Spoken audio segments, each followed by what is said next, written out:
नमस्कार, आप देख रहे हैं उत्तराखंड लाइव और आपके साथ मैं हूं दिव्यदर्शनी। बुलेटिन की शुरुआत करेंगे बड़ी खबर से। देहरादून से बड़ी खबर है, जहां निकाय चुनाव को लेकर कांग्रेस ने अपनी कमर कस ली है। ये बड़ी खबर आपको बता रहे हैं।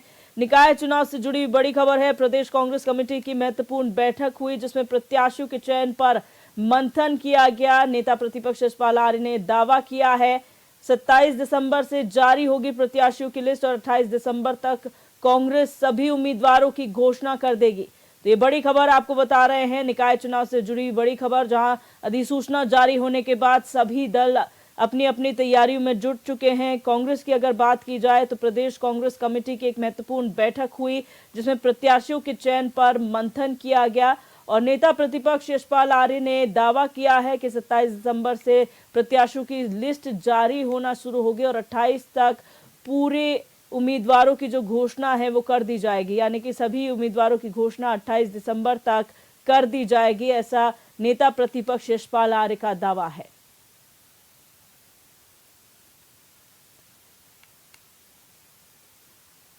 और हमारे संवाददाता अरुण सैनी हमारे साथ फोन लाइन पर जुड़ चुके हैं। अरुण, जानकारी चाहेंगे कांग्रेस की क्या कुछ तैयारियां निकाय चुनाव को लेकर चल रही हैं और जो प्रदेश कांग्रेस कमेटी की बैठक हुई, क्या कुछ उसमें मंथन किया गया है?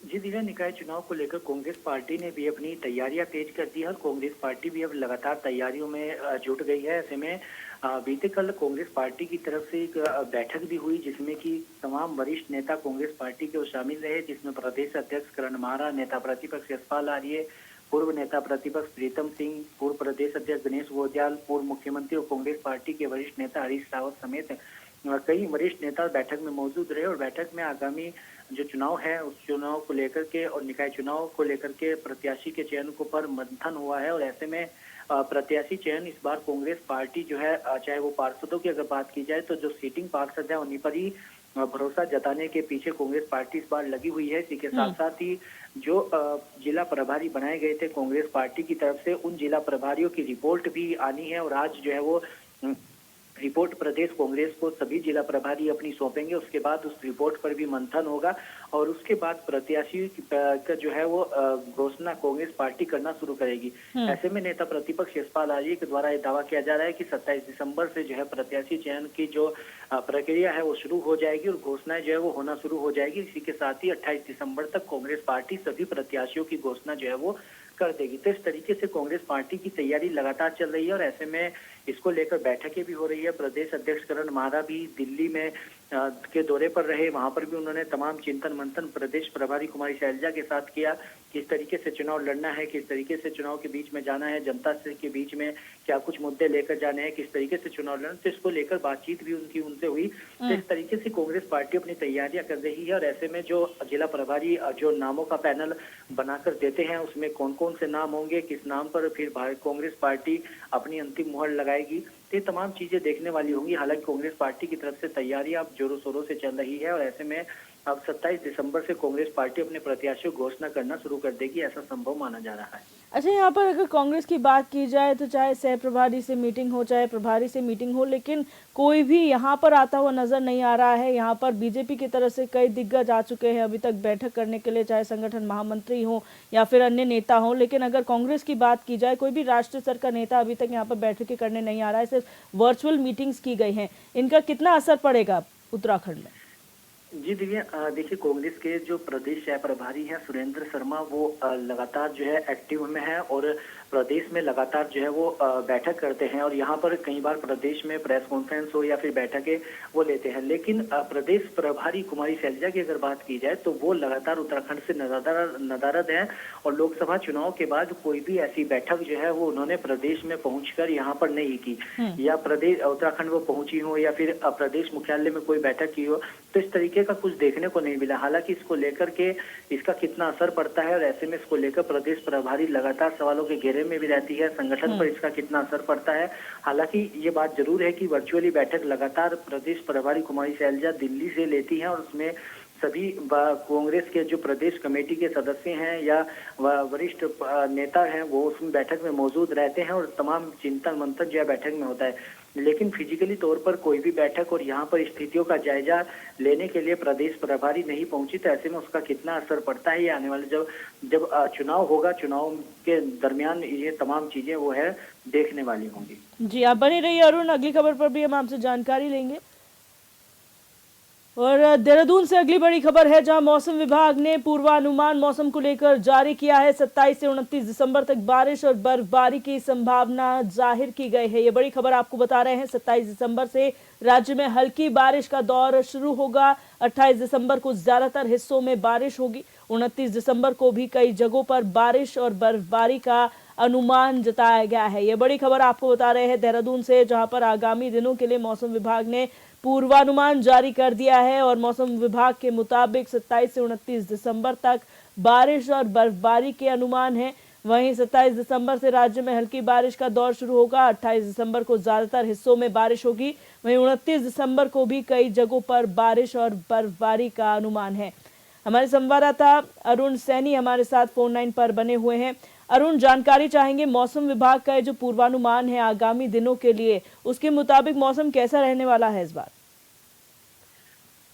जी दिव्या, बिल्कुल देखिए, मौसम विभाग के द्वारा पूर्वानुमान जारी किया गया है और मौसम निदेशक विक्रम सिंह के द्वारा ये पूर्वानुमान जारी किया गया है, जिसमें कि उन्होंने कहा कि आने वाले जो 27 दिसंबर से 29 दिसंबर तक प्रदेश में बर्फबारी और बारिश के आसार जो है वो जताए जा रहे हैं और जो ऊंचाई वाले इलाके हैं वहां पर बर्फबारी और जो मैदानी क्षेत्र है उनमें बारिश के आसार जो है वो जताए जा रहे हैं। इसी के साथ साथ ही जो 3000 या 2500 2000 मीटर की ऊंचाई वाले इलाके हैं वहां पर बर्फबारी की संभावना जो है वो जताई जा रही है। इसी के साथ ही वहां पर बर्फबारी होने से जो मैदानी क्षेत्र है, मैदानी जनपद है, उनमें ठंड जो है बढ़ने के आसार भी जताए जा रहे हैं। इसी के साथ साथ ही ये भी माना जा रहा है कि जैसे ही बर्फ अगर पड़ती है 27 से 29 दिसंबर के बीच में, तो उसके बाद देहरादून या हरिद्वार का जो टेम्परेचर है उसमें भी जो है गिरावट देखने को मिलेगी और देहरादून के टेम्परेचर जो है 5 डिग्री सेल्सियस भी इस दौरान पहुंच सकता है। तो ऐसे में जो है इसको लेकर के मौसम विभाग ने पूर्वानुमान भी जारी किया गया और ऐसे में इस तरीके का मौसम आने वाले कुछ दिनों में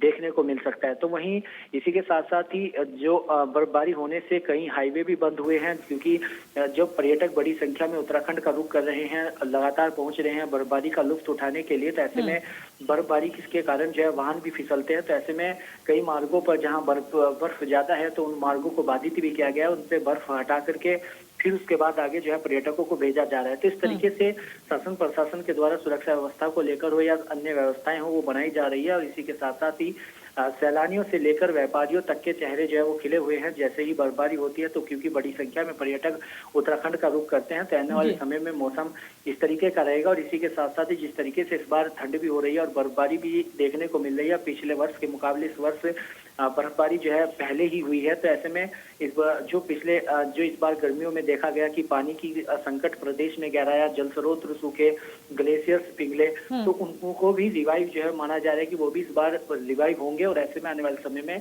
जल संकट से भी निजात जो है प्रदेश को मिल सकता है, जिस तरीके से बर्फबारी हो रही है। तो ऐसे में आने वाले समय में और किस तरीके का मौसम रहता है, किस तरीके से मौसम आगे रहता है, तमाम चीज देखने वाली होंगी। और जैसे ही मौसम विभाग के पूर्वानुमान कुछ जो किया जा रहा है वो कई समय से जो है वो सटीक भी हो रहा है। तो ऐसे में ये पूर्वानुमान मौसम विभाग का कितना सटीक बैठता है ये भी देखने वाली बात होगी। जी बहुत शुक्रिया अरुण हमारे साथ जुड़ने के लिए और तमाम जानकारी साझा करने के लिए। बढ़ते हैं आगे। बद्रीनाथ धाम में बर्फबारी के बाद अब मौसम सामान्य हुआ है। वहीं बर्फबारी के चलते बद्रीनाथ धाम के मास्टर प्लान के दूसरे चरण का निर्माण कार्य ठप हो गया है। साथ ही जबरदस्त बर्फबारी के बाद धाम में विचरण कर रहे दर्जनों गौवंशों को लेकर प्रशासन सक्रिय हो गया है। सभी गौवंशों को मौसम खुलने पर हनुमान चट्टी क्षेत्र की ओर लाया गया। प्रशासन के इस कदम को लेकर पशु प्रेमियों में खुशी जताते हुए स्थानीय प्रशासन का आभार व्यक्त किया।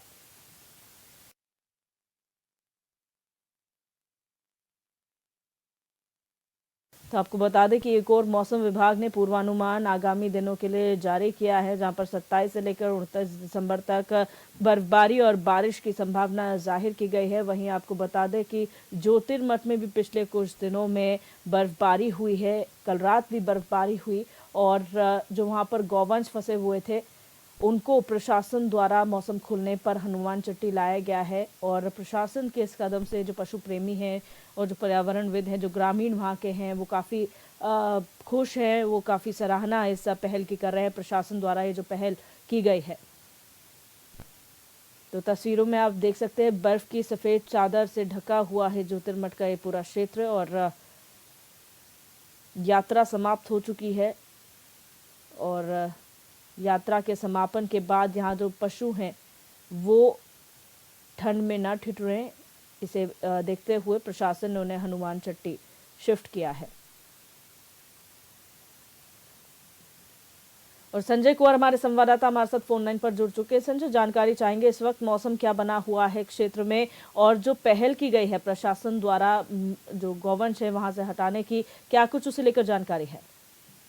देखिए दिव्या जी, मौसम का अगर हाल बताएं तो लगभग सुबह से जो है चटक धूप पूरे जोशीमठ क्षेत्र से लेके विंटर डेस्टिनेशन औली और बद्रीनाथ धाम में अभी जो है खिली धूप के साथ दिन की शुरुआत हुई है। लेकिन जिस तरह आप तस्वीरों में देख रहे हैं कि जो गौवंश है, तो गौवंशों की इस तरह जो है बद इंतजामी जो यहाँ पे देखी जा रही है, ये इसी साल नहीं हर साल जो है इस तरह का वाकया जो है सामने आता है। और हालांकि जो प्रशासन, जिला प्रशासन, जो डीएम चमोली हैं, अभी उनके द्वारा एक बहुत ही बेहतर प्रयास किया गया, जिसके जो है तारीफ भी की जा रही है बहुत ज्यादा। लेकिन इस तरह जब कपाट बंद होते हैं तो कपाट बंद होने के बाद जो स्थानीय प्रशासन है और जो नगर पंचायत वहाँ की है, तो उन्हें देखना चाहिए कि जो पशुधन है, ये पशुधन, इन पे टैग भी लगा होता है, तो ये पशुधन किन लोगों के है और उन पे भी कार्रवाई होनी चाहिए। क्योंकि हर साल इससे जो है एक जो छवि बनती है भगवान बद्री विशाल के धाम की, क्योंकि भू वैकुंठ नगरी है और लाखों श्रद्धालु जो की आस्था इससे जुड़ी होती है। और इस तरह अगर गौ माता और गौवंशों का जो है यहाँ पे बुरा हाल होगा तो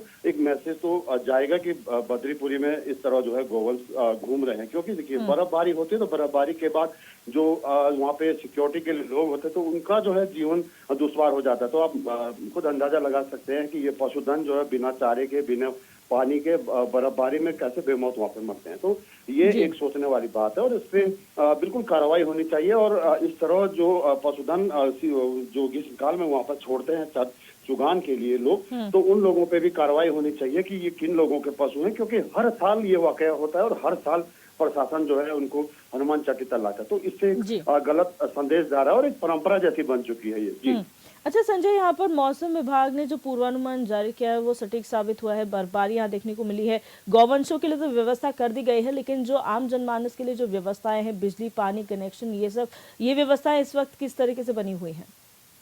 दिव्या जी, देखिए बद्रीपुरी में जो अभी आम लोगों का आना जाना बंद रहता है, प्रतिबंध रहता है, वहाँ पे केवल मास्टर प्लान के जो निर्माण कार्य चल रहे थे वो बर्फबारी के बाद अब बंद हो चुके हैं। केवल जो भारत तिब्बत सीमा पुलिस के जवान है वो वहाँ पे मुस्तैदी से बद्रीनाथ धाम परिसर की जो है सुरक्षा का दायित्व निभा रहे हैं। बाकी जो जोशीमठ क्षेत्र के जो अभी बर्फबारी से ढके हुए गाँव है, तो वहाँ पे जो है जो स्थानीय प्रशासन है, जो पटवारी स्तर से जो वहाँ पे सुविधाएं दी जाती है, जैसे केरोसिन से लेकर के खाद्यान्न से लेकर उनकी सुविधाएं जो है, जो उनका सरकारी सस्ता गल्ला का दुकान होता है प्रत्येक गांव में, प्रत्येक ब्लॉक में, तो उनको जो है कम से कम 2 से 3 माह का राशन पहले ही दे दिया जाता है, स्टॉक कर दिया जाता है, ताकि बर्फबारी होने पे उन लोगों को, उन दूरस्थ गांव के लोगों को किसी तरह की दिक्कत ना हो। जी बहुत शुक्रिया संजय हमारे साथ जुड़ने के लिए और तमाम जानकारी साझा करने के लिए।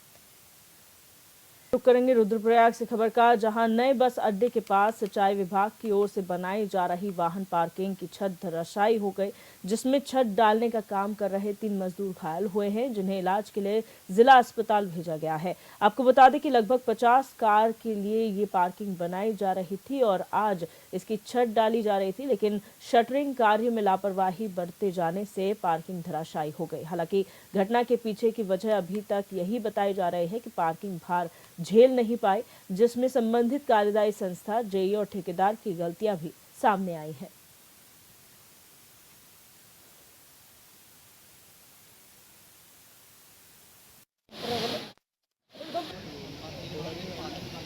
सिंचाई विभाग के द्वारा एक पार्किंग का यहाँ पर 30 गाड़ियों की पार्किंग का एक निर्माण किया जा रहा था। तो सूचना जो हमारे संज्ञान में है कि अभी मैं मौके पर ही हूँ। यहाँ पर जो लिंटर पड़ रहा था उसमें आपका एक पोर्शन उसका जो है ढह गया है।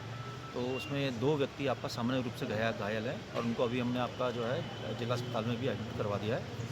और इस कारणों को जो जांच है आपका उसकी जांच की जाएगी कि किन कारणों से आपका जो एक पोर्शन जो टूटा है इसका, वो किन कारणों से टूटा है, उसके लिए एक आपका एक बाकायदा जिला स्तर पर एक कमेटी गठित करके जांच की जाएगी। लोहाघाट के छमनिया चौड़ में बन रहे केंद्रीय विद्यालय के निर्माण के दौरान कार्यदायी संस्था ने वहां से निकल रही मिट्टी को जेसीबी की मदद से नीचे बहने वाले जल स्रोत में भर दिया, जिसकी वजह से जल स्रोत रुक गए हैं। वहीं कार्यदायी संस्था की मनमानी के चलते ग्रामीणों और पर्यावरण प्रेमियों में काफी रोष देखा जा रहा है। ग्रामीणों का कहना है कि कंपनी मानकों की अनदेखी कर निर्माण कार्य से निकलने वाली मिट्टी को डंपिंग जोन में न डालकर नीचे बहने वाले गधेरे में डाल रही है, जिसकी वजह से गधेरे के अस्तित्व पर खतरा बनाया है। वहीं अब ग्रामीणों ने कंपनी के खिलाफ कड़ी कार्रवाई करने और मिट्टी हटाने की मांग को लेकर एसडीएम को ज्ञापन सौंपा है और मांगे पूरी न होने पर आंदोलन की चेतावनी भी दी है।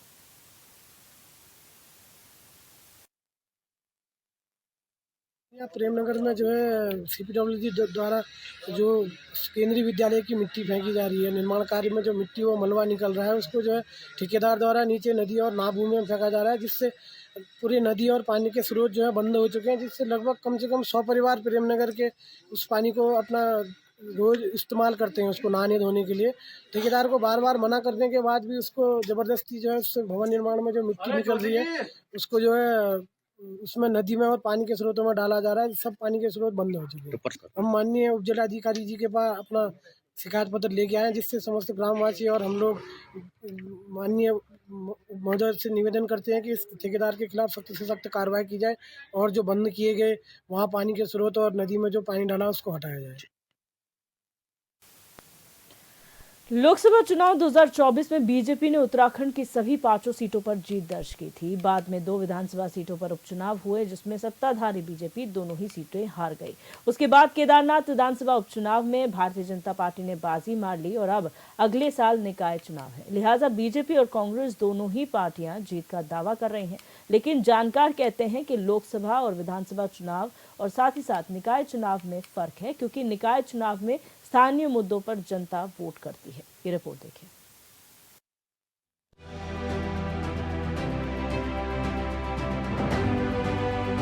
23 जनवरी को उत्तराखंड में निकाय चुनाव। उम्मीदवारी को लेकर पार्टी नेताओं में बेचैनी, वरीय नेताओं से लेकर कार्यालय तक दौड़। उत्तराखंड में निकाय चुनाव की घोषणा के बाद बीजेपी हो या कांग्रेस, दोनों प्रत्याशियों के चयन पर मंथन में जुटी है। मंगलवार को देहरादून कार्यालय में बीजेपी के पर्यवेक्षकों की बैठक हुई। प्रदेश अध्यक्ष महेंद्र भट्ट की मौजूदगी में कुमाऊं मंडल के पर्यवेक्षकों की बैठक हुई है, जिसमें मेयर पद से लेकर वार्ड पार्षद तक के उम्मीदवारों को लेकर विस्तार से चर्चा की गई। महेंद्र भट्ट ने बताया कि 25 दिसंबर को गढ़वाल मंडल के पर्यवेक्षकों के साथ बैठक होगी, जिसके बाद पार्टी प्रत्याशियों के नाम की घोषणा होगी और 27 से पार्टी के प्रत्याशी नामांकन करने लगेंगे। देखिए 24 और 25 तारीख को हम लोगों ने जो पर्यवेक्षक भेजे उनके हम अलग अलग बैठक करने वाले। 24 तारीख को हमारा कुमाऊं मंडल रहेगा और 25 तारीख को हमारा गढ़वाल मंडल के पर्यवेक्षकों की हम सब बैठने वाले हैं, जिसमें वार्ड तक के प्रत्याशी की चयन की प्रक्रिया को हम पूर्ण करेंगे और हम 26-27 तारीख के बाद से अपने प्रत्याशियों की घोषणा करना प्रारंभ कर देंगे। सने जहाँ जहाँ सहमति बनती चली जाएगी उनकी घोषणा हम करते चले जाएंगे। हम कमल के लिए, चुनाव के लिए काम करते हैं, हम किसी एक व्यक्ति के लिए काम नहीं करते, तो मेरा कार्यकर्ता उसके लिए लगेगा। उम्मीदवारों के चयन पर पार्टी में मंथन जारी। निकाय चुनाव में कांग्रेस की होगी जीत। विपक्ष ने कहा हाईकोर्ट के आदेश पर हो रहा चुनाव। एक तरफ जहां बीजेपी यहां प्रत्याशियों के चयन पर मंथन कर रही है, तो दूसरी तरफ कांग्रेस पार्टी के नेता भी चुनाव को लेकर पूरी तरह तैयार हैं, ऐसी बात कह रहे हैं। इसके साथ ही सरकार के दावों पर भी तंज कस रहे हैं। निकायों में कार्यकाल खत्म होने के 1 साल से ज्यादा वक्त तक प्रशासकों की नियुक्ति रही। कई बार सरकार ने कोर्ट में लिखित बयान दिया, लेकिन समय पर चुनाव नहीं हो सका। लिहाजा कांग्रेस के नेता इस बात पर जोर दे रहे हैं कि कोर्ट के आदेश के बाद सरकार चुनाव के लिए तैयार हुई है। बीजेपी के प्रदेश अध्यक्ष महेंद्र भट्ट ने निकाय चुनाव में जीत के दावे पर विपक्ष नेता ने तंज कसा है। कांग्रेस पार्टी के विधायक प्रीतम सिंह इस बात पर जोर देते हैं कि चुनाव में दावा करना कोई बड़ी बात नहीं।